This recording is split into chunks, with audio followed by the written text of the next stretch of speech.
بسم اللہ والسلام علی رسول اللہ۔ ایک سوال ہمارے دارالفتہ میں واٹس ایپ میں یہ آ رہا ہے کہ امیر المومنین حضرت سیدنا ابوبکر صدیق رضی اللہ تعالیٰ عنہ کی شان مولا علی پاک رضی اللہ تعالیٰ عنہ نے بھی بیان کیا، بالکل بیان کیا جی، اور کتابوں میں اس حوالے سے بے شمار روایات موجود ہیں۔ آپ کی عظمت کو بھی، آپ کی فضیلت کو بھی مولا علی پاک رضی اللہ تعالیٰ عنہ نے بیان کیا ہے۔ بخاری شریف میں موجود ہے، محمد بن حنفیہ سے روایت ہے، وہ فرماتے ہیں میں نے اپنے والد سے پوچھا کہ حضور علیہ السلام کے بعد اس امت میں سب سے افضل کون ہے؟ فرمایا ابوبکر۔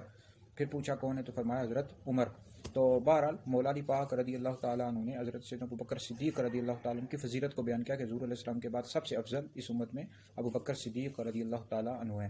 پھر اس طرح ایک اور روایت میں آتا ہے کہ مولا علی پاک رضی اللہ تعالیٰ عنہ فرماتے ہیں کہ ابوبکر صدیق رضی اللہ تعالیٰ عنہ 4 باتوں میں مجھ پر سبقت لے گئے۔ فرمایا کہ اسلام کو ظاہر کیا، اور فرمایا کہ مجھ سے پہلے ہجرت کی، اور نبی کریم علیہ السلام کے یار غار بھی ہوئے، اور نماز قائم کی۔